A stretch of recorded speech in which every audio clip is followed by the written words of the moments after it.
બિહારમાં ફરી એક વખત એનડીએની સરકાર બનવા જઈ રહી છે।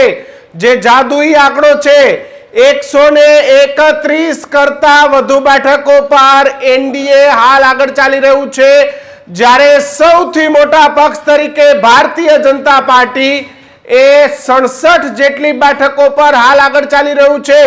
એનડીએ નો મેજિક ફિગર 132 થયો છે, જ્યારે બીજા નંબર પર સૌથી મોટો પક્ષ એ જેડીયુ બની ગયો છે। જી હા, આરજેડી ત્રીજા નંબર પર જતું રહ્યું છે। 57 બેઠકો સાથે નીતિશ બાબુની પાર્ટી હાલ આગળ ચાલી રહી છે, જ્યારે ત્રીજા નંબર પર આરજેડી, ચોથા નંબર પર કોંગ્રેસ, પાંચમા નંબર પર એલજીપી ચિરાગ પાસવાનની પાર્ટી અને એક બેઠક પર બીઆઈપી પાર્ટી આગળ ચાલી રહી છે। પ્રશાંત કિશોર ને મહા નુકસાન એ બિહારની જનતાએ આપ્યું છે। પ્રશાંત કિશોરનું ખાતું પણ માંડ ખુલે તેવી પરિસ્થિતિમાં અહીં જોવા મળી રહી છે। મહા નુકસાન એ પ્રશાંત કિશોર, જો કે પ્રશાંત કિશોરે એનડીએને ફાયદો કરાવ્યો હોય એવું હાલના પરિણામોમાં દેખાઈ રહ્યું છે। મહાગઠબંધન 71 બેઠક પર, એનડીએ 132 બેઠકો સાથે આગળ ચાલી રહ્યું છે। 31 બેઠકો પર લગાતાર જે મહાગઠબંધન છે બળદ બનાવી રહ્યું છે, જ્યારે ગયા પરિણામોની દ્રષ્ટિએ 28 બેઠકો પર મહાગઠબંધનને નુકસાન છે, જ્યારે 31 બેઠકો પર એનડીએ આગળ। ભારતીય જનતા પાર્ટી સૌથી મોટો પક્ષ, 80 કરતા વધુ બેઠકો ભારતીય જનતા પાર્ટીને શરૂઆતી રુઝાનમાં મળે તેવું દેખાઈ રહ્યું છે। જેડીયુને 60 કરતા વધુ બેઠકો મળે તેવું દેખાઈ રહ્યું છે। આરજેડી 70 કરતા વધુ બેઠકો મળે તેવું દેખાઈ રહ્યું છે, અને કોંગ્રેસ એ 10 બેઠકો પર સમેટાઈ જાય તેવી હાલ શક્યતાઓ દેખાઈ રહી છે।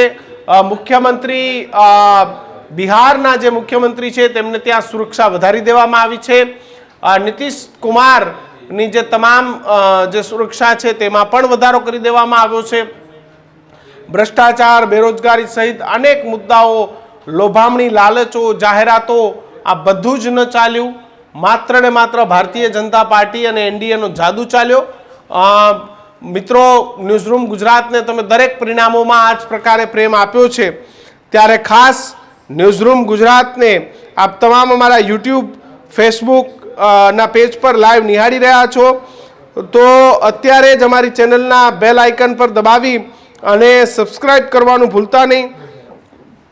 જે પણ મિત્રો અત્યારે અલગ અલગ લિંક પર 1000 કરતાં વધારે લોકો એ ન્યૂઝરૂમને લાઈવ જોઈ રહ્યા છે, ત્યારે ખાસ આપ ન્યૂઝરૂમ ચેનલને લાઇક, શેર અને સબસ્ક્રાઇબ કરવાનું ભૂલતા નહીં। જે જાદુઈ આંકડો છે 137 પહોંચી ગયો છે, એટલે કદાચ ભારતીય જનતા પાર્ટીનું મેં પહેલાં કીધું કે 80 કરતાં વધુ બેઠકો, 71 બેઠક પર ભાજપ સૌથી મોટો પક્ષ, 58 બેઠકો સાથે જેડીયુ બીજા નંબરનો પક્ષ, 56 બેઠકો સાથે આરજેડી, અહીં તેજસ્વી યાદવ અને રાહુલ ગાંધી એ બંને એ ધોવાઈ ગયા હોય રાજનીતિમાં એવું હાલ લાગી રહ્યું છે। 56 બેઠકો સાથે આરજેડી એ ત્રીજા નંબરે અને 9 બેઠકો સાથે, જો કે આ તમને કહી દઉં શરૂઆતી રુઝાન છે, પરંતુ શરૂઆતી રુઝાનમાં પણ એનડીએ 137 બેઠક પર હાલ આગળ ચાલી રહ્યું છે। આ જાદુઈ આંકડો ક્યાં પહોંચે નવાઈ નહીં, કારણ કે જેટલા મોટો નંબર, એવડી મોટી સરકાર અને એટલી મજબૂત સરકાર, પોલિટિકલ સરકારે કોઈના ઇન્ફ્લુઅન્સમાં ના આવવું પડે એ કદાચ સરકારો માટે સૌથી મોટી બાબતો હોય છે, અને જેટલા નંબરો એટલું સરકાર એ સારું કાર્ય કરતી હોય છે। એમાં બીજેપી 71 બેઠક પર આગળ અને ત્યારબાદ 58 બેઠકો પર જેડીયુ અને આરજેડી બંને એકબીજાને કાંટે કી ટક્કર આપી રહી છે, પરંતુ બીજેપીના ટક્કરમાં કોંગ્રેસ એ દૂર સુધી ક્યાંય નથી, અને કોંગ્રેસનો ફરી એક વખત બિહારમાં સફાયો થતો હોય એવું દેખાઈ રહ્યું છે। ભાવિક જી કિશન, તો જે રીતે અત્યારે એનડીએ ને 137 સીટો સાથે સતત આગળ જોવા મળી રહી છે। મહાગઠબંધનમાં સીટોમાં ઘટાડો થયો છે।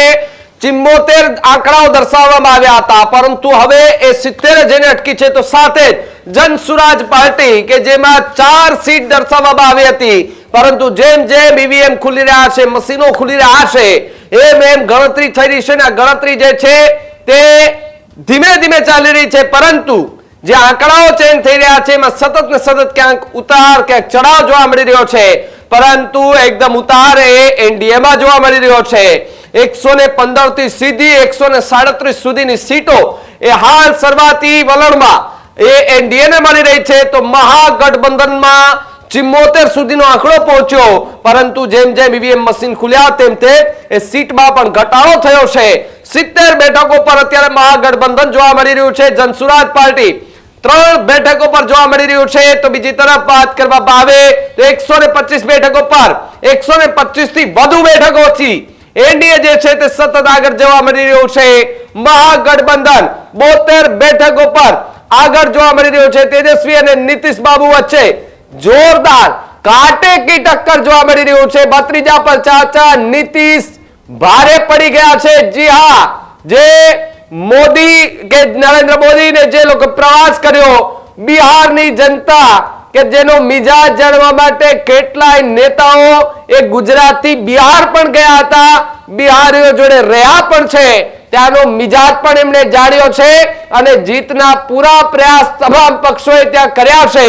પરંતુ બિહારની જનતા એ બિહારીઓ કે જેણે છઠ મહાપર્વનું એ ઉજવણી કરી અને પછી જે મતદાન ચાલુ થયું ને જે ભીડ ઉમટી છે, મતદાન કર્યા બાદ સૌ કોઈની નજર હતી કે આજે ચૂંટણી પરિણામમાં બિહારની જનતાએ કોને ચૂંટાવ્યા છે,